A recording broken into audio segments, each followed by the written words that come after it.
Welcome, fellow travelers. The search for a happy life. It's not some new age trend, is it? No, it is an ancient, epic quest. It's the hero's journey that every single one of us is called to undertake. So let's open the book and begin our chronicle. And here's the map for our adventure today. We're going to start with the timeless quest itself. Then we'll dive into the three cosmic pillars that hold up our lives. After that, we'll decode the challenges, the trials we all face, confront that ancient dragon inside us, learn from the wisdom of the sages, and finally, help you chart your own path forward. It's going to be quite a journey. Our first chapter begins with a goal as old as philosophy itself. You see, the great Stoic thinkers, they weren't chasing after fleeting moments of pleasure. They sought something much deeper, eudaimonia of bio. It translates to a smooth flow of life. Imagine a life lived in harmony, with purpose, a life that moves like a calm, steady river. That right there is the true treasure we're seeking. And wow, this quote from the modern philosopher Naval Ravikant just hits the nail on the head, doesn't it? It perfectly frames the challenge of our quest. A calm mind, a fit body, a house full of love. These aren't things you can just go out and buy. They are the rewards for a quest well fought. They have to be earned with effort and with skill. So, the great question is, how do we earn them? This brings us to the second chapter of our chronicle. We must understand the very architecture of our lives. There are three cosmic pillars, these fundamental forces that support our entire existence. To succeed in the quest, a hero has to master them all. I want you to picture your life like a three-legged stool. We'll call it the tripod of destiny. The first leg is health. That's your foundation. Without it, everything else is just impossible. The second leg is wealth. And we're not talking about Lamborghinis here. We're talking about the engine of freedom, the power to choose. And that third leg? Relationships. That's the bedrock. It's our deep, evolutionary need for safety and connection. But here's the crucial part. They're all connected. If you neglect just one of those legs, the whole stool gets wobbly, and your whole life risks crashing down. Every great quest has its trials, doesn't it? Its monsters to slay, its treacherous mountains to climb. Our third chapter acts as our oracle, revealing the specific obstacles we're up against in this modern world. So the question becomes, what are these modern monsters, and how on earth do we prepare to face them?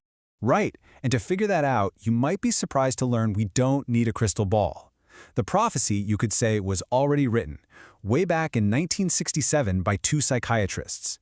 They created something like an oracle scroll, a list that maps out the forces that test our souls with uncanny accuracy. And this is it. It's called the Holmes-Ray Stress Scale. They looked at the records of over 5,000 patients, and they identified 43 major life events that cause us stress. And they didn't just list them. They gave each one a score, what they called a life change unit. So this scroll, it doesn't just name the trials. It actually quantifies their weight, their power to disrupt that smooth flow of life we're all after. And right here, this is the oracle's great prophecy. Just look at the top 5 stressors. The death of a spouse, divorce, those are relationship trials. A major personal injury, that's a health trial. Even marriage, a positive thing, is a massive relationship change. And being fired from work, a wealth trial. Do you see it?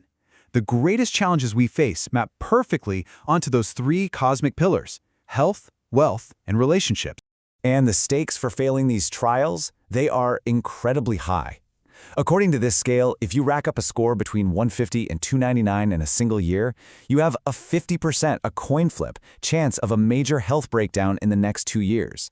If your score goes over 300, that risk jumps to a staggering 80%. So this isn't just about feeling stressed. It's a direct, measurable threat to our physical body, to that foundational pillar of health. Which leads us to Chapter 4. Why? Why do these life events, especially the ones about our relationships, have such a devastating physical impact on us? The answer, you see, isn't found in our iPhones or our busy schedules. It's buried deep, deep within our ancient biology. It is time we turned and confronted our inner dragon. Exactly. To understand this dragon, you have to know about something called social safety theory. Think about it. For our ancient ancestors, being part of the tribe was everything. It was life. Being rejected or cast out, that was a death sentence. So our biology, our brains, literally evolved to treat threats to our social connections, things like rejection, exclusion, a major fight, with the exact same alarm as a physical attack. And this is our inner dragon. When we feel that social pain from a breakup or being fired, our body unleashes a primal, inflammatory response.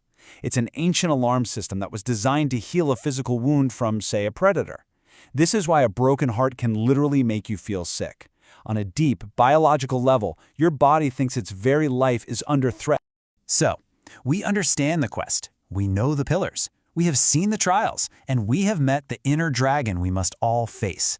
What do we do now? Well, Chapter 5 is about hope. It is where we uncover the wisdom of the sages, both ancient and modern, the tools and the strategies we need to tame that dragon and complete our journey. And we've got two incredible paths to wisdom here. First, the ancient Stoics. Their approach is to focus only on what you can control, your own thoughts, your own virtues. Things like health and wealth, they're preferred, sure, it's nice to have them, but they aren't essential to your peace. Then you have a modern sage like Naval Ravikant. He offers a more skill-based path. He says happiness is that quiet state where nothing is missing, and you should actively build your health and wealth as tools to achieve that freedom. And look at how Naval breaks it all down into these simple, powerful formulas. Think of them as mantras for your quest. Happiness is literally the sum of our three pillars. Health is a simple recipe, exercise plus diet plus sleep. And wealth, well, it isn't about grinding yourself to the bone. It's about leverage. It's about earning with your mind, not with your time. This is the practical toolkit for the modern-day hero. And so, we come to our final chapter. We have traveled from the ancient goal of a smoothly flowing life to the pillars that support it, the trials that test it, and the wisdom that can guide it. Our chronicle is now complete, but your personal story, your quest, is just beginning. That's right. The map is officially in your hands now. You've seen the landscape, you know where the monsters are, and you've heard the wisdom from those who walked this path before you. So there's really only one question left, and it's the one that matters most for your journey. Where are you going to start? Which pillar, your health, your wealth, or your relationships, are you going to choose to strengthen first? If you found this chronicle to be a worthy guide, we humbly ask you to like, share, and subscribe for more journeys. We've got so many more quests to go on together. Thanks for joining us.